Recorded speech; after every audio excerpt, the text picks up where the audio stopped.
Maya Thompson woke up at 4:30 in the morning. The alarm clock on her small bedside table made a loud beeping sound. She reached over and turned it off quickly. She did not want to wake her grandmother, who was sleeping in the next room. Maya sat up in bed and looked around her tiny bedroom. The walls were painted a light blue color. There were posters of famous opera singers on the walls. Maria Callas, Leontine Price, and Jesse Norman looked down at her from their frames. Maya felt butterflies in her stomach. Today was the most important day of her life so far. Today she had an audition at the Westfield Academy of Performing Arts. This was not just any school.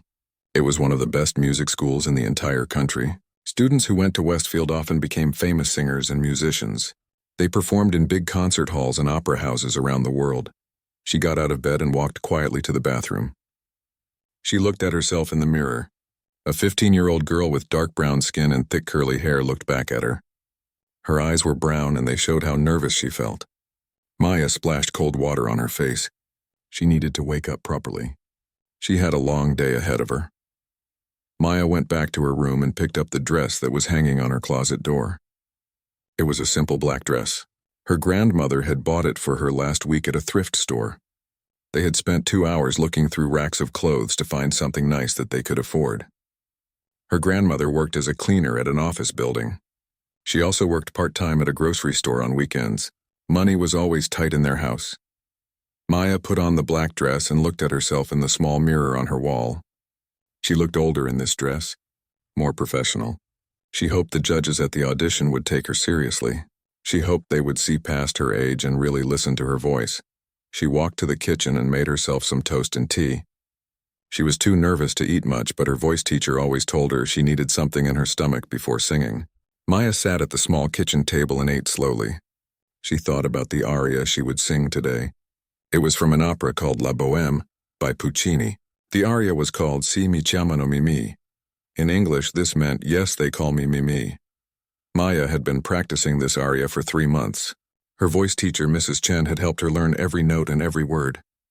The aria was in Italian. Maya had spent hours learning how to pronounce each word correctly. She had also studied what the words meant. The aria was about a young woman named Mimi, who was telling someone about her simple life. She talked about embroidering flowers and living alone in a small room. Maya felt connected to this character. She understood what it meant to have a simple life and big dreams. The clock on the kitchen wall said it was 5:30 in the morning. Maya needed to leave by 6 o'clock to catch the first bus. The journey to Westfield Academy would take 3 hours. The school was in a completely different part of the state. It was in a wealthy area where big houses had large gardens and the streets were clean and lined with trees. Maya finished her tea and washed her cup in the sink. She went back to her room and picked up her bag. Inside the bag was her sheet music. She had the music for Si mi chiamano Mimi, printed on clean white paper. She had put the pages in a black folder to keep them neat. She also had a bottle of water and some honey candies. Mrs. Chen had told her that honey was good for the voice.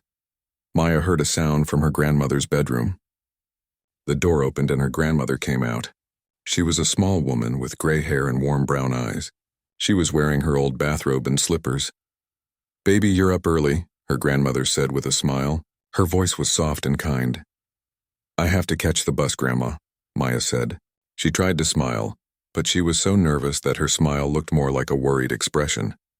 Her grandmother walked over and hugged her tightly. "You're going to do wonderful today. I know it. You have a gift from God, child. Those people at that fancy school need to hear your voice." Maya hugged her grandmother back. She felt tears starting to form in her eyes, but she blinked them away. She could not cry now. She needed to stay strong and focused. "What if they don't like me?" Maya asked quietly. "What if I'm not good enough?" Her grandmother pulled back and looked at Maya with serious eyes. "Now you listen to me. You are good enough. You are more than good enough. You have worked hard for this. You practice every single day. You wake up early before school to practice. You give up time with your friends to practice. That kind of dedication means something. Don't you ever forget that," Maya nodded. Her grandmother always knew how to make her feel better. Besides, her grandmother continued with a small smile, "You come from a long line of strong women. Your mama had a beautiful voice, too. She would be so proud of you today." Maya's mother had died when Maya was only 7 years old. She had been sick with cancer. Maya did not remember much about her mother, but she did remember her singing. Her mother used to sing all the time. She sang while cooking dinner. She sang while folding laundry. She sang Maya to sleep every night with old gospel songs and lullabies.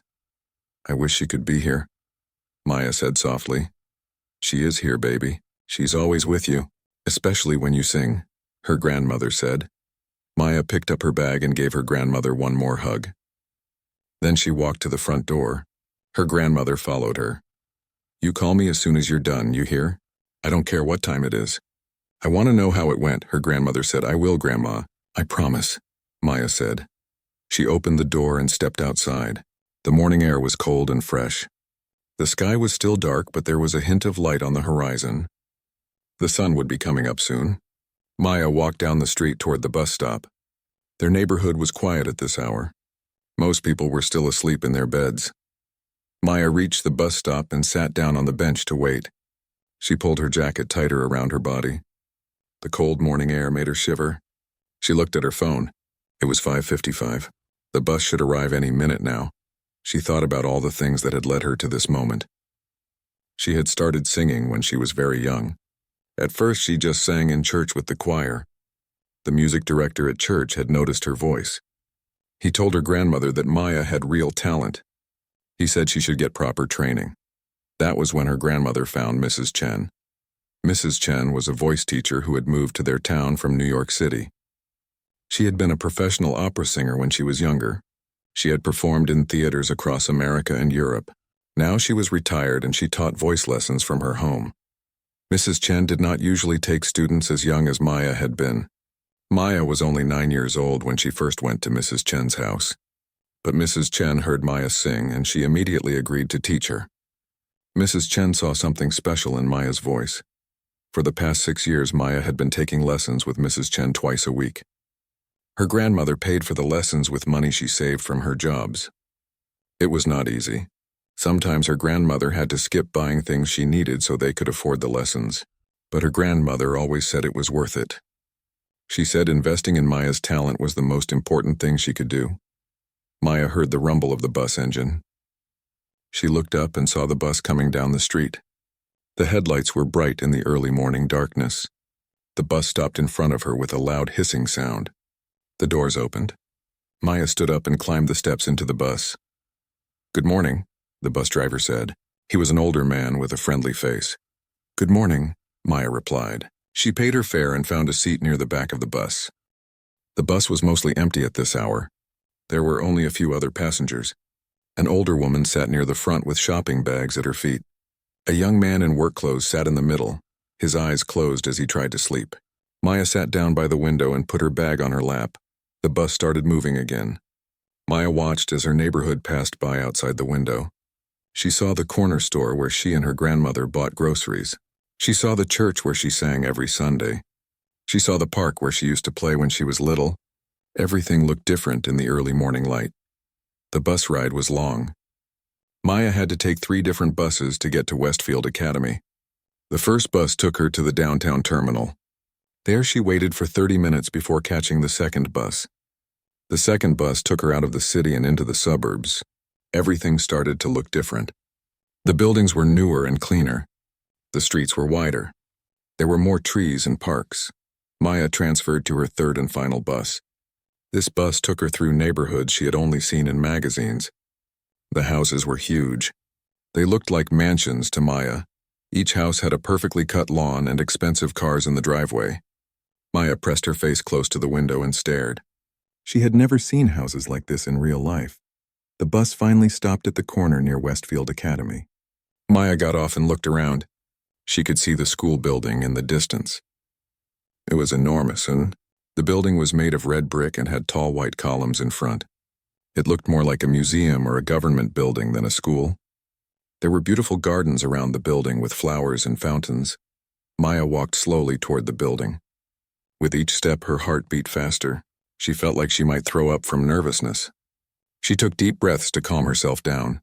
She remembered what Mrs. Chen had taught her about breathing. Breathe in through the nose. Hold it for a moment. Then breathe out slowly through the mouth. She reached the front steps of the building and climbed them slowly. The doors were large and made of dark wood with glass panels. Maya pulled open one of the heavy doors and stepped inside. The inside of the building was even more impressive than the outside. The entrance hall had high ceilings and marble floors. There was a huge chandelier hanging from the ceiling. Oil paintings of serious-looking people hung on the walls.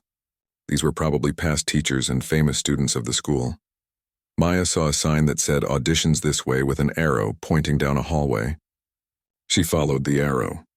Her shoes made clicking sounds on the marble floor. The sound echoed in the quiet hallway. She passed practice rooms where she could hear students playing different instruments. She heard someone playing piano. Someone else was playing violin. She heard a voice singing scales. Everyone here was talented. Everyone here had worked hard to be at this school. Maya suddenly felt very small and out of place. She reached a door that had a sign saying Audition Room 3. This was it. This was where her audition would happen. Maya looked at her phone. It was 9:55.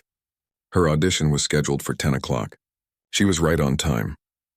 Maya sat down on a bench outside the door to wait. She pulled out her sheet music and looked over it one more time. She knew every note by heart, but looking at the music made her feel more prepared. She hummed quietly to herself, warming up her voice just a little bit. At exactly 10 o'clock, the door opened. A woman with blonde hair and glasses looked out. She was holding a clipboard. "Maya Thompson?" the woman asked. "Yes, that's me," Maya said. She stood up quickly and almost dropped her folder. "Come in. They're ready for you," the woman said. Maya took a deep breath and walked through the door. The audition room was large and mostly empty. There was a piano in one corner. In the center of the room was a long table. Behind the table sat 3 people. These were the judges who would decide if Maya was good enough for Westfield Academy. The person sitting in the middle was a man with gray hair and a stern expression. He wore a dark suit and tie. He looked like someone who was very serious and did not smile much. To his left sat a woman with red hair pulled back in a bun. She wore a green dress and was writing something on a notepad. To his right sat another man who was younger than the others. He had dark hair and was looking at his phone. Behind the piano sat an elderly woman with white hair. She was the accompanist. She would play the piano while Maya sang. The woman gave Maya a small smile. That smile made Maya feel just a tiny bit better. "Come in, Miss Thompson," the man in the middle said. His voice was deep and formal. "I am Mr. Richardson, the head of the vocal department. This is Ms. Winters and Mr. Collins." Maya walked to the center of the room. She felt like she was on a stage even though there was no stage. The 3 judges were all looking at her. She felt their eyes examining everything about her. Her dress, her hair, her skin. "Good morning," Maya said. Her voice came out quieter than she wanted. She cleared her throat. "Good morning," she said again, louder this time. "What will you be singing for us today?" Mr. Richardson asked. "I will be singing Si mi chiamano Mimi from La Bohème by Puccini," Maya said. She held up her folder with the sheet music. Mr. Richardson raised his eyebrows. He looked at Ms. Winters. Ms. Winters looked at Mr. Collins. They all seemed surprised by Maya's choice. There was a moment of silence. Mr. Richardson leaned back in his chair. He folded his hands on the table in front of him. "Miss Thompson, that is quite an ambitious piece. It's very difficult. Are you sure you wouldn't prefer to sing something simpler? Perhaps something more suited to your background?" Maya felt like she had been slapped. She knew exactly what Mr. Richardson meant by "your background." He was not talking about her experience or her training. He was talking about the color of her skin. He was talking about where she came from. He was making assumptions about what kind of music a black girl from a poor neighborhood should sing. Maya had heard comments like this before. When she sang at regional competitions, people were always surprised that she sang opera. They expected her to sing gospel or rhythm and blues. Those were beautiful styles of music, and Maya respected them. But opera was what she loved. Opera was what she had studied. Opera was what she was good at. The woman at the piano, the accompanist, cleared her throat quietly. Maya glanced at her. The woman gave her another small nod. It was as if she was saying, "You can do this. Don't let them discourage you." Maya thought about her grandmother. She thought about all the sacrifices her grandmother had made. She thought about waking up early every morning to practice. She thought about Mrs. Chen and all the hours they had spent together perfecting her technique. She thought about her mother and her beautiful voice. Maya straightened her back. She looked directly at Mr. Richardson. "Thank you for your concern, sir," she said. Her voice was polite but firm. "But I have prepared this piece and I would like to perform it. My teacher, Mrs. Chen, and I have been working on it for 3 months. I am ready." The room became very quiet. Ms. Winters stopped writing on her notepad. Mr. Collins looked up from his phone. Mr. Richardson's expression changed slightly. He looked surprised that Maya had disagreed with him. "Very well," Mr. Richardson said slowly. He gestured toward the accompanist. "Please proceed." Maya walked over to the piano and handed her sheet music to the accompanist.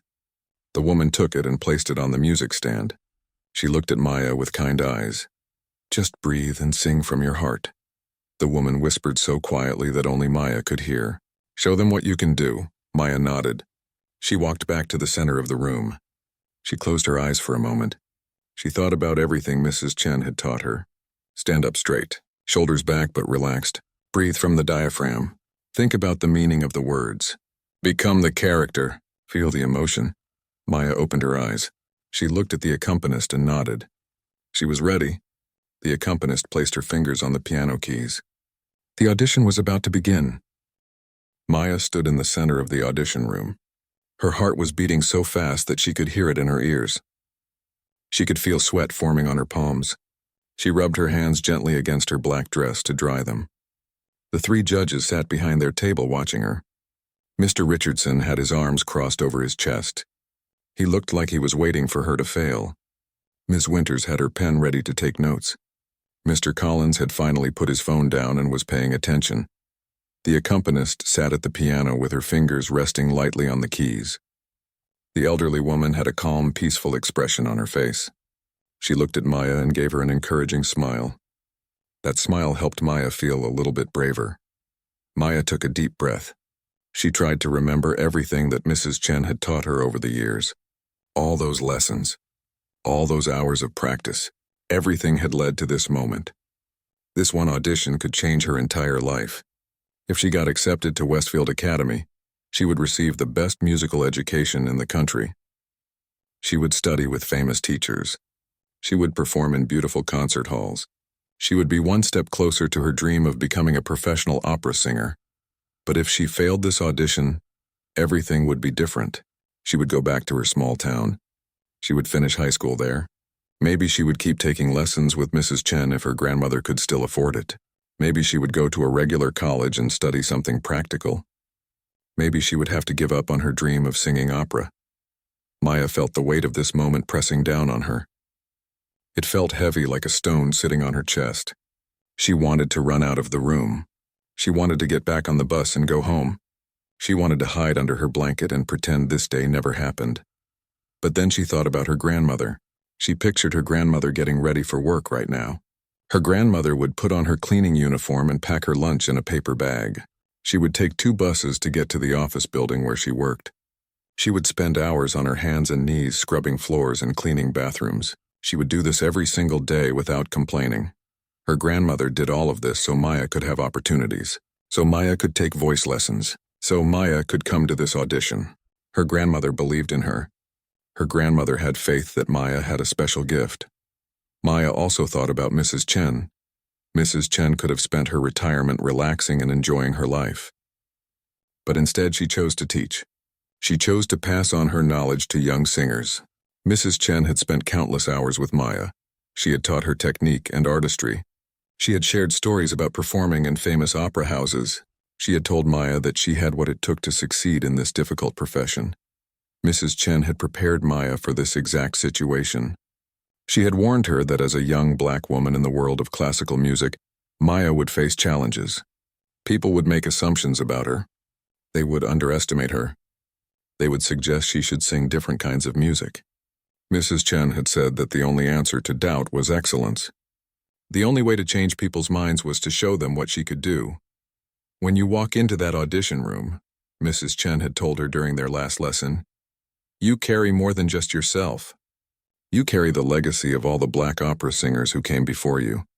Marian Anderson, who sang at the Lincoln Memorial when she was not allowed to perform in concert halls because of her race. Leontine Price, who became one of the greatest sopranos in the world. Jessie Norman, who commanded stages with her powerful voice and presence. These women faced barriers that you cannot even imagine, but they persevered. They excelled. They opened doors. You are walking through doors that they opened for you. Maya remembered those words now. She was not just singing for herself. She was honoring all those who came before her. She was proving that talent had no color, that excellence could come from anywhere, that a black girl from a poor neighborhood could master the most sophisticated art form in Western classical music. Maya opened her eyes fully. She looked at Mr. Richardson. She saw the doubt in his eyes. She saw how he had already made up his mind about her before hearing a single note, but she also knew that she had the power to change his mind. Her voice had that power. She glanced at the accompanist and gave a small nod. The accompanist understood. She lifted her hands and prepared to play. But before the music started, there was another moment of heavy silence. Mr. Richardson shifted in his seat. He uncrossed his arms and leaned forward. "Miss Thompson," he said, "before you begin, I want to make sure you understand that this is a very competitive program. We have limited spaces available.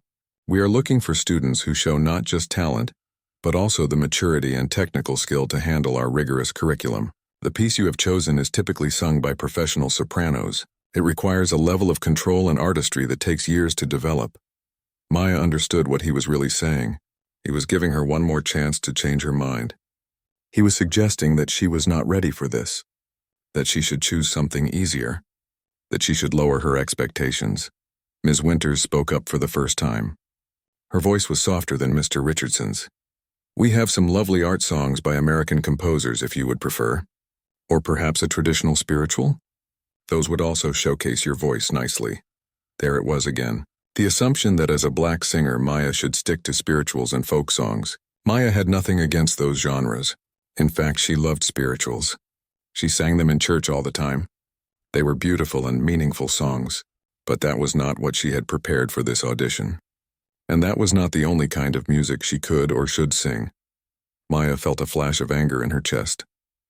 But she knew she could not show that anger. She had to remain calm and professional. She had to take the high road. She had to let her singing do the talking. "Thank you both for your suggestions," Maya said. She spoke clearly and politely. "I appreciate your concern, but I have prepared Simi Chamano Mimi, and that is what I would like to sing for you today. My teacher, Mrs. Chen, and I have worked very hard on this piece. I believe I am ready to perform it." Mr. Collins spoke for the first time. His voice was neutral, neither encouraging nor discouraging. "Who is your teacher?" "Mrs. Chen, you said?" "Yes, sir," Maya replied. "Mrs. Alice Chen. She was a professional soprano. She performed with opera companies in New York, San Francisco, and several European cities. She has been teaching me for 6 years." Mr. Collins raised his eyebrows. He looked impressed. "Alice Chen? I know of her. She was quite accomplished. If she has been training you, then perhaps you do have the preparation for this area." Maya felt a small surge of hope. At least one of the judges was willing to give her a chance.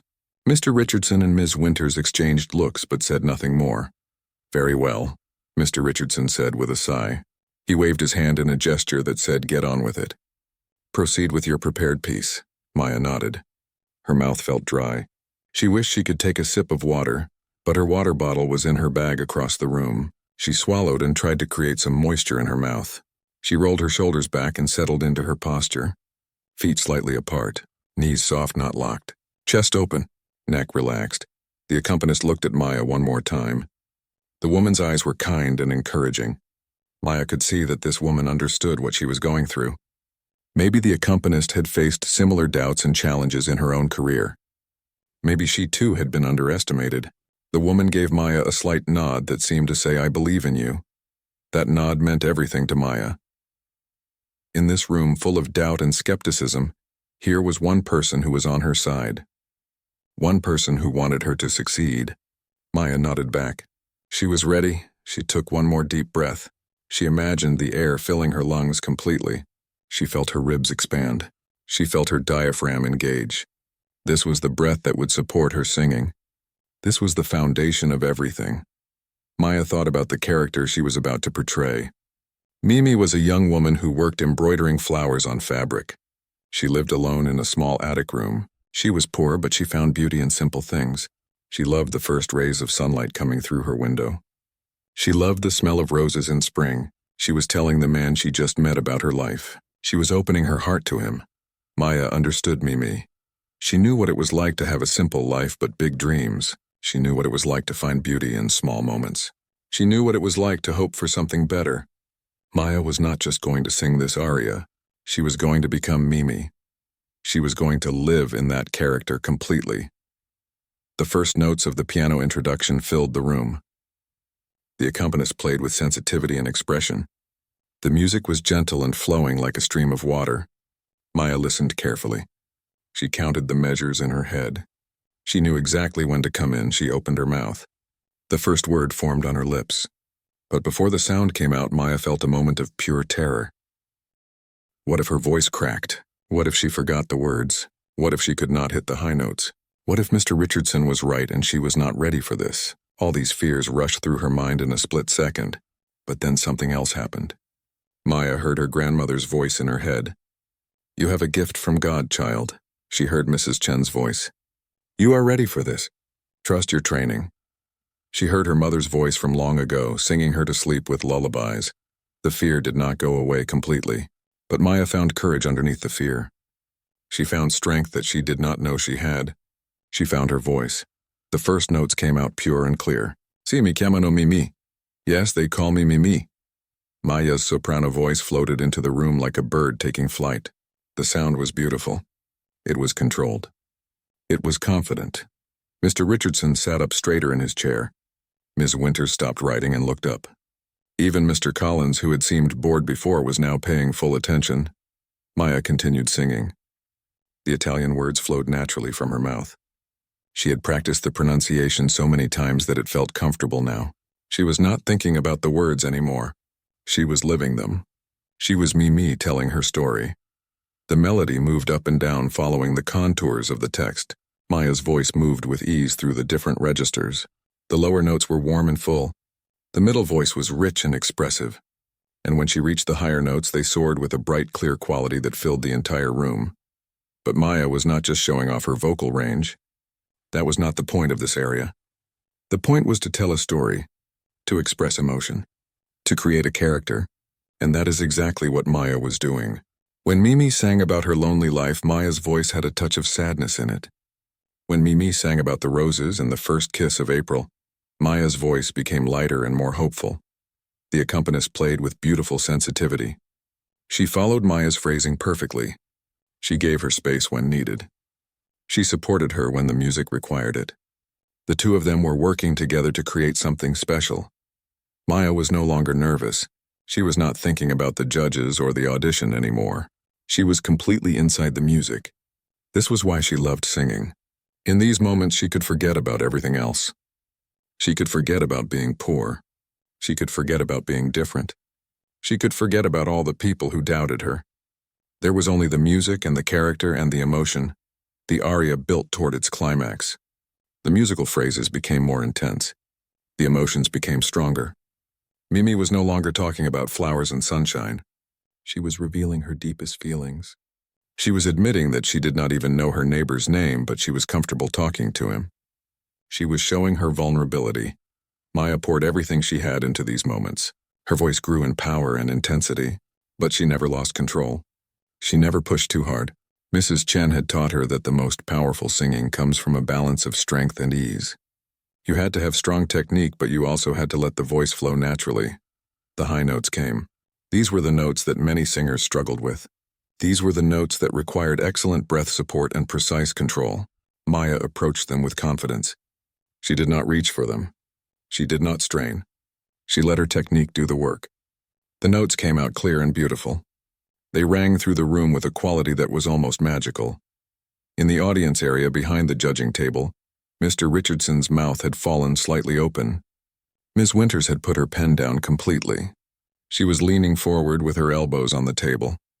Her eyes were wide. Mr. Collins was nodding his head slightly as if he could not believe what he was hearing. The aria moved toward its conclusion. The music became softer and more intimate again. Mimi was finishing her story. She was telling the man that when spring comes, she would be the first to see the sun. But the roses that she embroidered did not have any scent. The roses in poems and the roses in real life were different things. There was a hint of melancholy in these final words. Maya understood this perfectly. She knew about the gap between dreams and reality. She knew what it was like to want something beautiful, while living in a world that was sometimes harsh and difficult. Her voice carried all of this understanding. The final phrases were sung with tenderness and truth. The last notes of the aria hung in the air. Maya held the final tone with perfect control. Her voice gradually diminished to almost nothing. Then there was silence. Complete and total silence. The piano had stopped. Maya had stopped singing. The aria was over. "I know," Maya said. "My grandmother says it was a blessing from God that Mrs. Chen moved to our town. There's no one else in our area who teaches classical voice at that level." "Tell us about your grandmother," Ms. Winters said. Her voice was gentle and curious. "It sounds like she has been very supportive of your musical studies." Maya's face lit up when she talked about her grandmother. "My grandmother is everything to me. She raised me after my mother died. She works 2 jobs so we can pay for my voice lessons and for my sheet music and for everything I need. She never complains, even though I know it's hard for her. She always tells me that investing in my talent is the most important thing she can do." Ms. Winters smiled warmly. "She sounds like a wonderful woman." "She is," Maya said. "She's my biggest supporter. She comes to every single performance I do.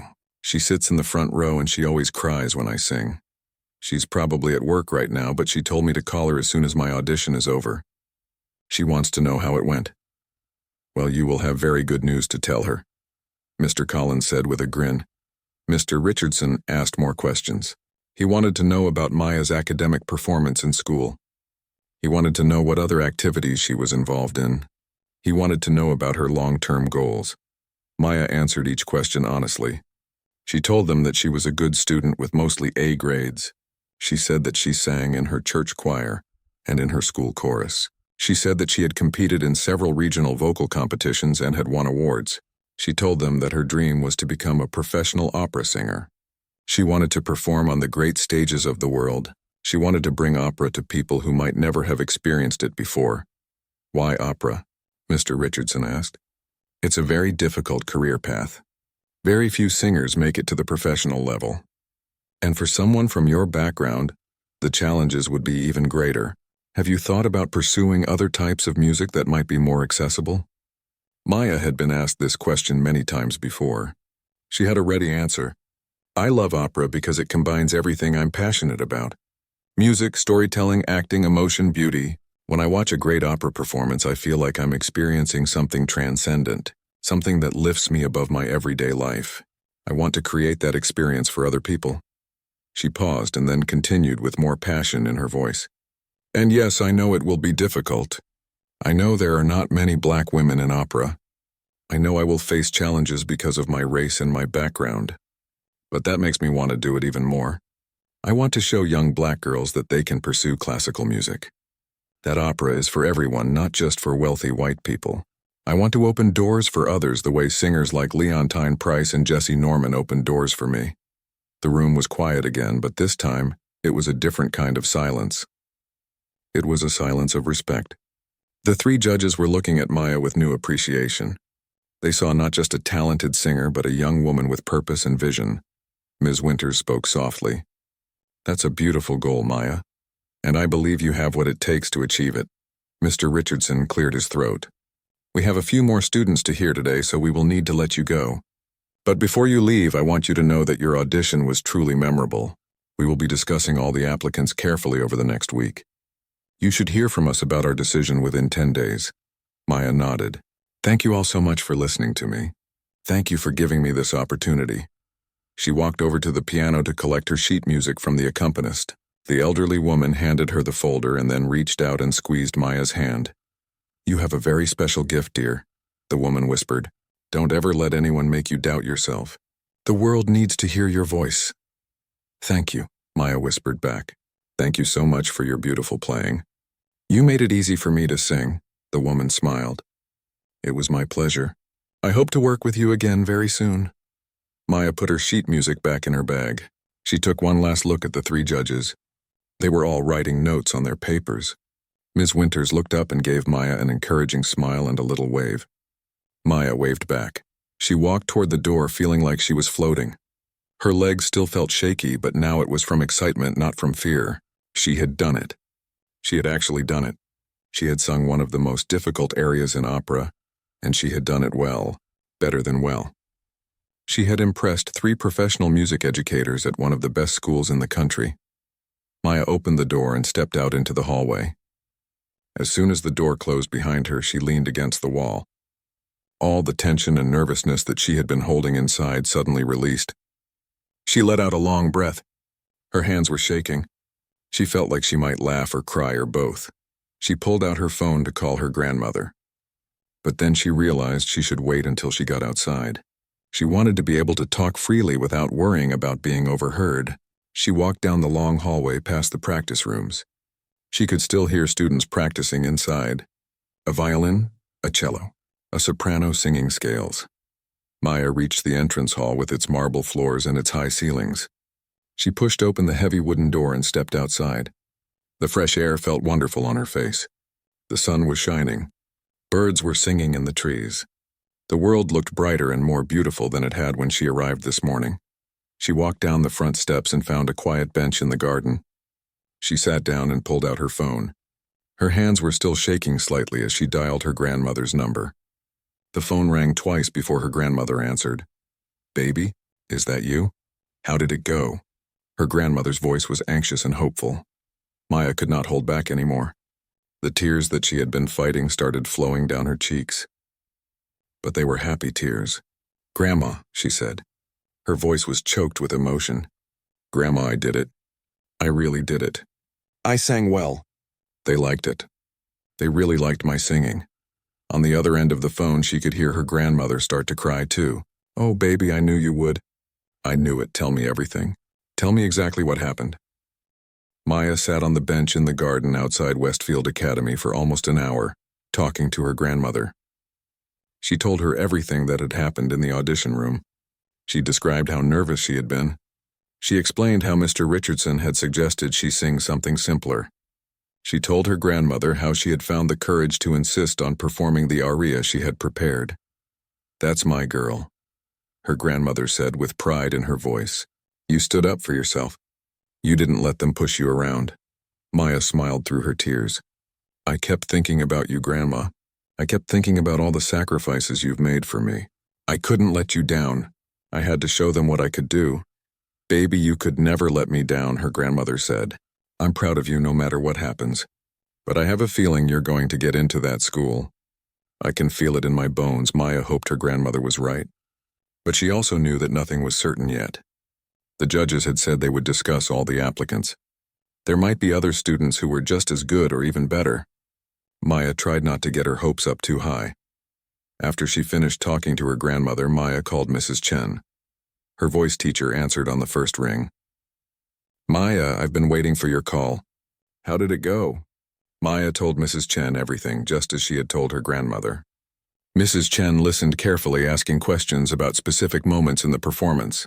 She wanted to know how Maya had felt singing the high notes. She wanted to know if the acoustics in the room were good. She wanted to know what the judges had said.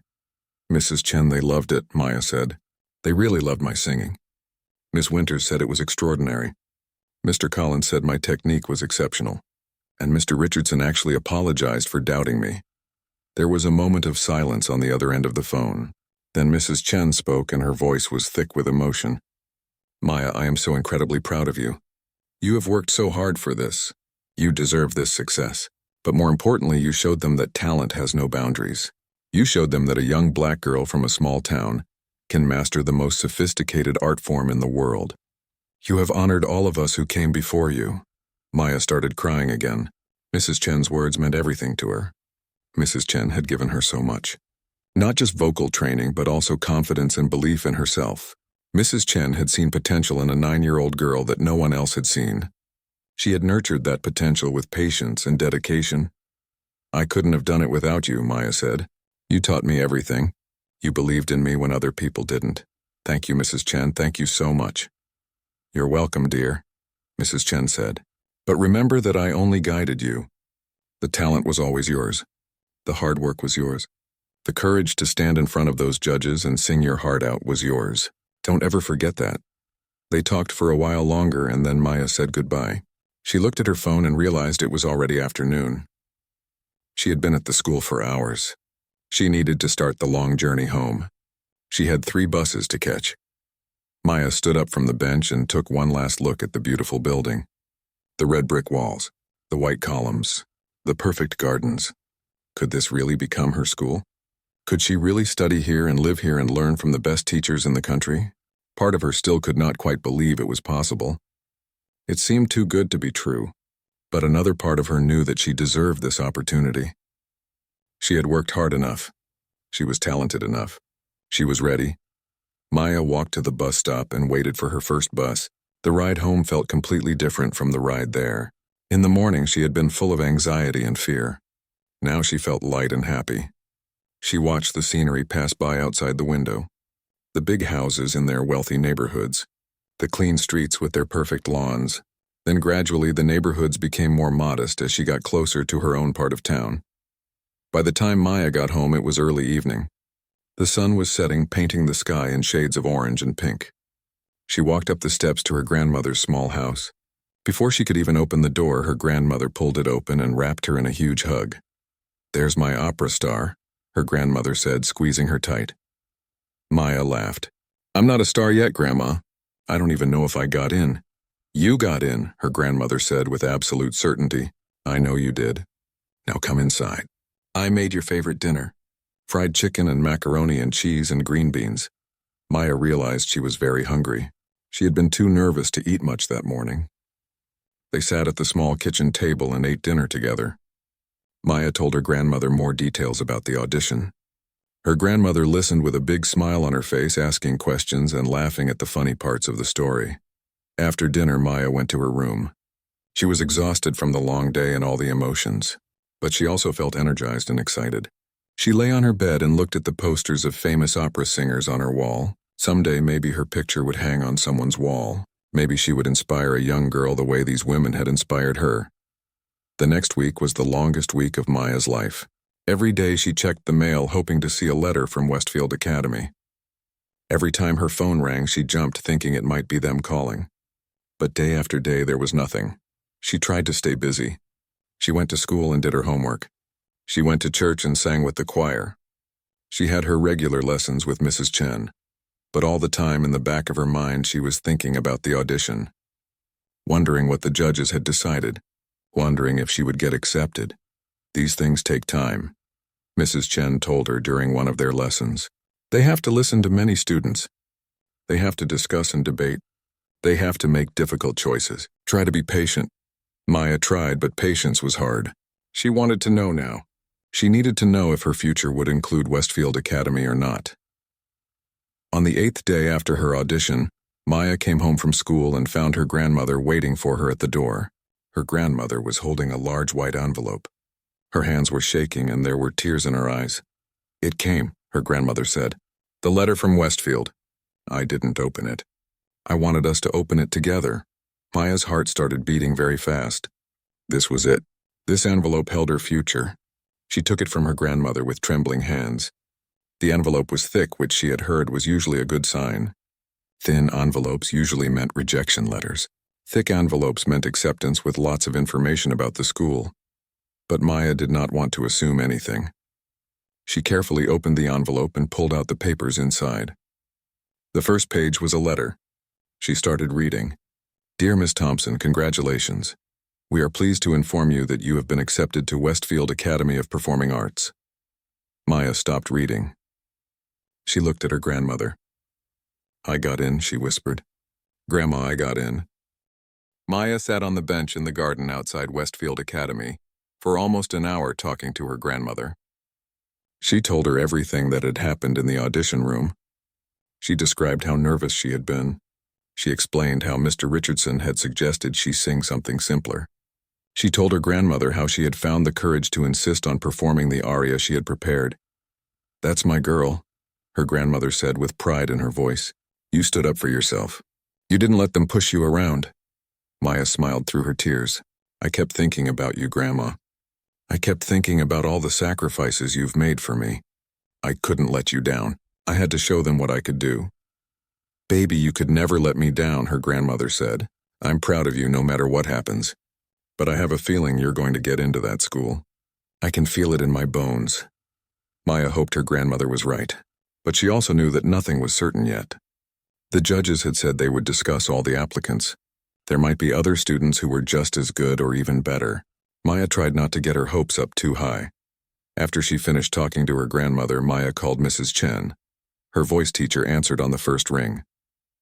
"Maya, I've been waiting for your call." "How did it go?"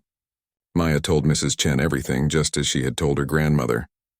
Mrs. Chen listened carefully, asking questions about specific moments in the performance.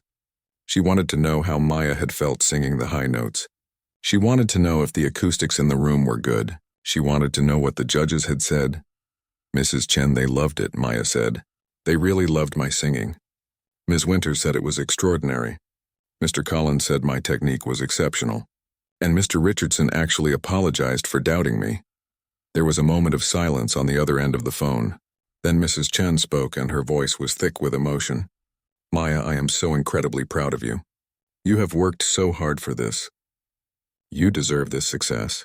But more importantly, you showed them that talent has no boundaries. You showed them that a young black girl from a small town can master the most sophisticated art form in the world. You have honored all of us who came before you." Maya started crying again. Mrs. Chen's words meant everything to her.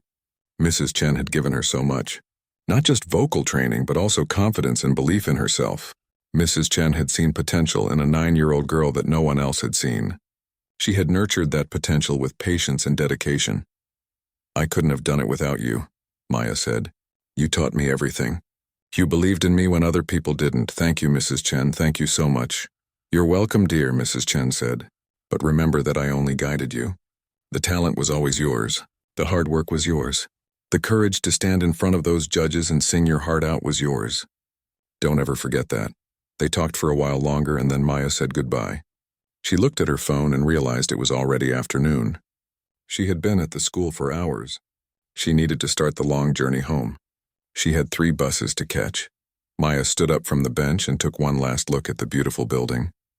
The red brick walls, the white columns, the perfect gardens. Could this really become her school? Could she really study here and live here and learn from the best teachers in the country? Part of her still could not quite believe it was possible. It seemed too good to be true. But another part of her knew that she deserved this opportunity. She had worked hard enough. She was talented enough. She was ready. Maya walked to the bus stop and waited for her first bus. The ride home felt completely different from the ride there. In the morning, she had been full of anxiety and fear. Now she felt light and happy. She watched the scenery pass by outside the window. The big houses in their wealthy neighborhoods. The clean streets with their perfect lawns. Then gradually the neighborhoods became more modest as she got closer to her own part of town. By the time Maya got home, it was early evening. The sun was setting, painting the sky in shades of orange and pink. She walked up the steps to her grandmother's small house. Before she could even open the door, her grandmother pulled it open and wrapped her in a huge hug. "There's my opera star," her grandmother said, squeezing her tight. Maya laughed. "I'm not a star yet, Grandma. I don't even know if I got in." "You got in," her grandmother said with absolute certainty. "I know you did. Now come inside. I made your favorite dinner. Fried chicken and macaroni and cheese and green beans." Maya realized she was very hungry. She had been too nervous to eat much that morning. They sat at the small kitchen table and ate dinner together. Maya told her grandmother more details about the audition.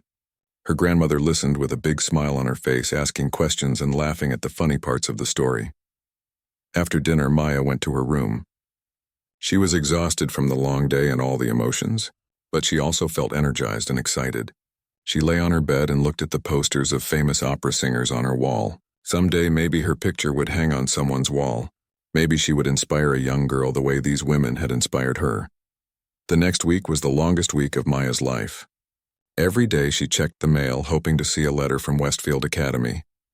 Every time her phone rang, she jumped, thinking it might be them calling. But day after day there was nothing. She tried to stay busy. She went to school and did her homework. She went to church and sang with the choir. She had her regular lessons with Mrs. Chen. But all the time in the back of her mind she was thinking about the audition, wondering what the judges had decided. wondering if she would get accepted. These things take time, Mrs. Chen told her during one of their lessons. They have to listen to many students. They have to discuss and debate. They have to make difficult choices. Try to be patient. Maya tried, but patience was hard. She wanted to know now. She needed to know if her future would include Westfield Academy or not. On the 8th day after her audition, Maya came home from school and found her grandmother waiting for her at the door. Her grandmother was holding a large white envelope. Her hands were shaking and there were tears in her eyes. "It came," her grandmother said. "The letter from Westfield. I didn't open it. I wanted us to open it together." Maya's heart started beating very fast. This was it. This envelope held her future. She took it from her grandmother with trembling hands. The envelope was thick, which she had heard was usually a good sign. Thin envelopes usually meant rejection letters. Thick envelopes meant acceptance with lots of information about the school. But Maya did not want to assume anything. She carefully opened the envelope and pulled out the papers inside. The first page was a letter. She started reading. "Dear Miss Thompson, congratulations. We are pleased to inform you that you have been accepted to Westfield Academy of Performing Arts." Maya stopped reading. She looked at her grandmother. "I got in," she whispered. "Grandma, I got in." Maya arrived at Westfield Academy on a warm afternoon in late August. As the bus pulled up to the school, she pressed her face against the window and stared. The campus was even more beautiful than she remembered from her audition. The main building with its red brick and white columns looked majestic in the sunlight. There were other buildings scattered across the grounds, connected by paths, lined with trees and flower beds. Students and parents were everywhere, unloading cars and carrying boxes and suitcases into the dormitories. Maya saw families that looked wealthy and confident. Mothers wore expensive jewelry and designer clothes. Fathers drove luxury cars. The students themselves looked polished and prepared, like they had been getting ready for this moment their whole lives. Maya got off the bus with her 2 suitcases and backpack. She felt very alone. There was no family here to help her move in. Her grandmother could not afford to take time off work or pay for the trip. Mrs. Chen had offered to come, but Maya told her not to worry. Maya had insisted she could manage on her own. But now, standing here surrounded by happy families, Maya felt a wave of sadness wash over her. She wished her grandmother could see this place. She wished her mother was alive to share this moment with her. She took a deep breath and reminded herself to be strong. She had come this far.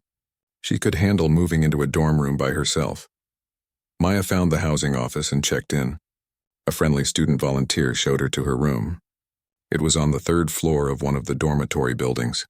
The room was small but clean, with 2 beds, 2 desks, 2 dressers, and 1 closet. One side of the room was already occupied. There were colorful posters on the wall, a fancy computer on the desk, and expensive-looking clothes hanging in the closet. "Your roommate got here this morning," the volunteer said. "Her name is Elizabeth Hartley. She's a vocal student, too. She's probably at the orientation meeting right now." Maya thanked the volunteer and started unpacking her belongings. She did not have much. A few outfits for school, some casual clothes, her sheet music, some books. The leather journal from Mrs. Chen, a framed photo of her grandmother and her mother. She placed the photo on her desk where she could see it every day. Just as Maya was finishing unpacking, the door opened and a girl walked in. She had long blonde hair, perfectly styled. She wore designer jeans and an expensive-looking shirt. She carried a Starbucks coffee in one hand and a shopping bag in the other. "Oh, hi," the girl said when she saw Maya. "You must be my roommate. I'm Elizabeth, but everyone calls me Lizzie." "Hi," Maya said. "I'm Maya Thompson. Nice to meet you," Lizzie said. She put down her coffee and shopping bag. "Where are you from?" "A small town about 3 hours from here," Maya said. "How about you?" "I'm from Connecticut," Lizzie said. "My dad is a lawyer and my mom is a doctor. I've been taking voice lessons since I was 6. I performed with the Youth Opera Company in New York. I've done summer programs at Tanglewood and Aspen. What about you? Where have you trained?" Maya felt a familiar feeling of being less than, of not measuring up. Lizzie had clearly had every advantage. The best teachers, the best programs, wealthy parents who could afford it all. "I've been training with a private teacher in my hometown for 6 years, Maya said. "Mrs. Chen. She used to be a professional opera singer." Oh, that's nice, Lizzie said, though her tone suggested she did not think it was particularly impressive. I study with Dr. Marcus Valenti. He teaches at Juilliard. Do you know him? No, Maya admitted. Well, anyway, I'm sure we'll both have great teachers here, Lizzie said. She started unpacking her shopping bag. It was full of expensive skincare products and makeup. So what did you sing for your audition? Si mi chiamano Mimi from La Boheme, Maya said. Lizzie's eyebrows went up. Really? That's a pretty ambitious choice. I sang the Jewel song from Faust. It's considered one of the most technically challenging arias for soprano. I wanted to show them what I could do. Maya did not respond. She could tell that Lizzie was the kind of person who always needed to be the best, who always needed to prove she was better than everyone else. Maya had met people like this before. The best approach was to stay quiet and let them talk about themselves. Over the next few days, Maya attended orientation events and started her classes. The school was everything she had hoped for and more. The facilities were incredible. There were practice rooms with beautiful pianos. There was a concert hall with perfect acoustics. There was a music library full of scores and recordings. But the social environment was difficult. Most of the other students came from wealthy backgrounds. They talked about their expensive summer programs and their famous teachers and their family connections in the music world. They wore designer clothes and had the latest technology. Many of them had been preparing for conservatory their entire lives. Maya felt like an outsider, not only because she was poor, but also because she was one of the few black students at the school. In her classes and in the dining hall, people would look at her with surprise when they learned she was a classical singer. Some people made assumptions about what kind of music she should sing. One student asked if she had considered jazz instead of opera. Another suggested she would be perfect for the role of Bess in Porgy, and Bess as if that was the only role a black soprano could play. Maya tried not to let these comments bother her. She focused on her work. She practiced hard. She attended all her classes. She did her homework. She prepared her music carefully for her lessons. Her main voice teacher at Westfield was Professor Helen Morrison. Professor Morrison was a tall, elegant woman in her 50s. She had been a professional soprano and had sung at many of the world's major opera houses. She was known for being demanding but also fair. In their first lesson, Professor Morrison asked Maya to sing through her audition aria. Maya sang Si mi chiamano Mimi while Professor Morrison listened carefully, taking notes. When Maya finished, the professor was quiet for a moment. You have a lovely voice, Professor Morrison finally said. Beautiful tone quality, good control. But I can hear some technical issues that we need to address. Your breath support could be stronger. You have a tendency to push a little bit on the high notes, and your jaw is not quite relaxed enough. Maya nodded. She was eager to learn and improve. Tell me about your training, Professor Morrison said. Your application mentioned you studied with Alice Chen. Yes, ma'am, Maya said. Mrs. Chen was my teacher for 6 years. Professor Morrison smiled. I know Alice. We performed together years ago in San Francisco. She was a wonderful singer. Very musical. If she has been training you, then you have a good foundation. Maya felt relieved. At least her teacher was respected here. Over the following weeks and months, Maya worked harder than she had ever worked in her life. The classes were challenging. The expectations were high. She had music theory classes where they analyzed complex compositions. She had music history classes where they studied different periods and styles. She had language classes in Italian and French and German, because opera singers needed to sing in multiple languages. She had acting classes to help her develop her stage presence. And of course, she had her private voice lessons with Professor Morrison. In these lessons, they worked on technique. They worked on repertoire. They discussed interpretation and style. Professor Morrison pushed Maya to be better. She pointed out problems that Maya had not even known she had. But she also encouraged Maya and praised her progress. Maya's roommate Lizzie was also studying with Professor Morrison. Lizzie loved to compare herself to Maya. She would make comments about who got more praise in their lessons. She would brag about the roles she was cast in for student opera productions. She seemed to view Maya as competition. One day Lizzie came back to their dorm room looking upset. I can't believe it, she said angrily. What happened? Maya asked. I just found out the casting for the fall opera. We're doing The Marriage of Figaro. I thought for sure I would get cast as Susanna. It's the perfect role for me, but they gave it to some sophomore. And you know what role they gave me? Barbarina, it's practically a walk-on role. It's insulting. Maya did not know what to say. She had auditioned for the opera too, but she had not heard about casting yet. Did you get cast in anything? Lizzie asked. I don't know yet, Maya said. I haven't heard. The next day, Maya received an email from the opera department. She opened it nervously. The email said that she had been cast as Cherubino in The Marriage of Figaro. Cherubino was a major role, a pants role where a woman dressed as a man and sang about being in love. It was one of the most famous roles in the opera. Maya was thrilled, but she was also nervous. This was a big responsibility, especially for a first-year student. When she told Lizzie about it, her roommate barely responded. She just said, "That's nice," in a flat voice and went back to studying. Maya threw herself into preparing for the role. She worked with her voice teacher on the arias. She worked with her acting teacher on the character. She memorized the music and the blocking. She studied the opera and learned about the other characters and how Cherubino fit into the story. The rehearsal process was intense. The director was demanding.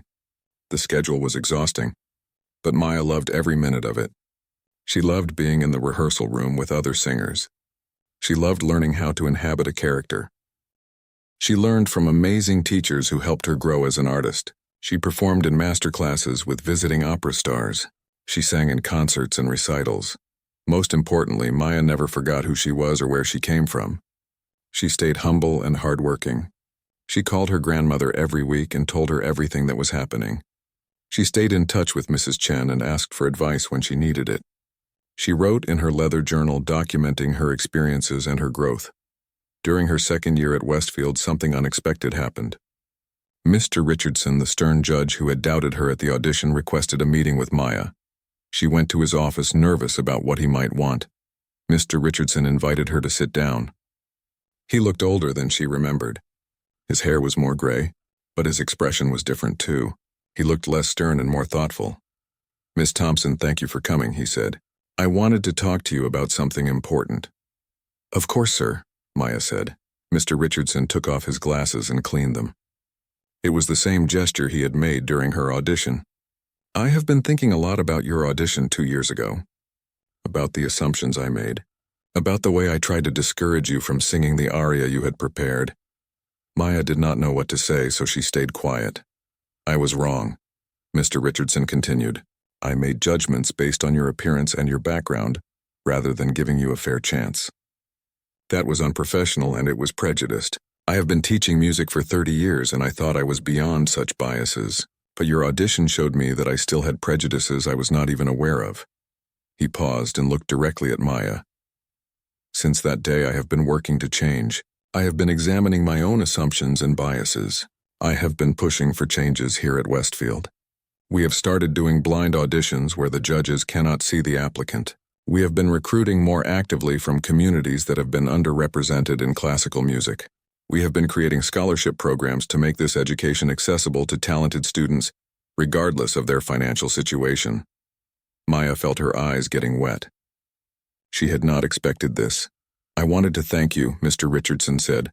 "Your courage in that audition room changed me. You could have backed down when I suggested you sing something simpler, but you stood your ground. You insisted on showing us what you could do. And what you did was extraordinary. You reminded me why I became a music educator in the first place, to find and nurture talent wherever it exists." "Thank you, sir," Maya managed to say. "That means a lot to me." "I have been following your progress here at Westfield," Mr. Richardson continued. "Your teachers speak very highly of you. Your performances have been excellent. You are becoming an outstanding young artist. I believe you have a bright future in opera." They talked for a while longer. Mr. Richardson asked about Maya's goals and her plans. He offered to help her make connections in the opera world. He told her about summer programs she should apply to. He became not just an administrator who had doubted her, but a mentor who believed in her. The years at Westfield passed quickly. Maya continued to grow as a singer and as a person. She performed in many productions. She won awards and competitions. She studied with visiting artists. She made connections that would help her career. But she also remained grounded. She never forgot the little girl who sang in church, the teenager who took the bus 3 hours for an audition, the young woman who stood up for herself in a room full of doubt. In her final year at Westfield, Maya gave her senior recital. This was an important performance where graduating students showed everything they had learned. Maya chose her program carefully. She included pieces in different languages and different styles. She included an aria from a Baroque opera, a song by Schubert, a French art song. And for her final piece, she returned to where she started. She sang Si mi chiamano Mimi from La Bohème. The recital hall was packed. Her grandmother was there, of course. Mrs. Chen was there. Many of Maya's teachers and classmates were there. And Mr. Richardson was there, sitting in the front row. Maya sang each piece beautifully. She showed technical mastery and artistic maturity. But when she came to the final aria, something magical happened. All the years of training and experience came together. All the challenges she had faced and overcome gave depth to her interpretation. She was not a nervous 15-year-old anymore. She was a confident 20-year-old artist. She sang with freedom and power. Her voice had grown richer and more expressive. She inhabited the character of Mimi completely. She told the story with such truth and beauty that many people in the audience were moved to tears. When she sang the final notes and the music faded away, there was a long moment of silence. Then the entire audience stood up and applauded. The applause went on and on. People were cheering and calling out "Brava!" Mr. Richardson was applauding the loudest. He had tears running down his face. When the applause finally died down, he came up to the stage. "That was extraordinary," he said. "Maya, you have become everything I knew you could be. More than that, actually. You have exceeded every expectation." After the recital, there was a reception. Many people came to congratulate Maya and wish her well. Several opera companies had sent representatives to hear her sing. They talked to her about auditions and young artist programs. But the most important moment came when Maya's grandmother pulled her aside. They stood in a quiet corner away from the crowd. "Baby, I need to tell you something," her grandmother said.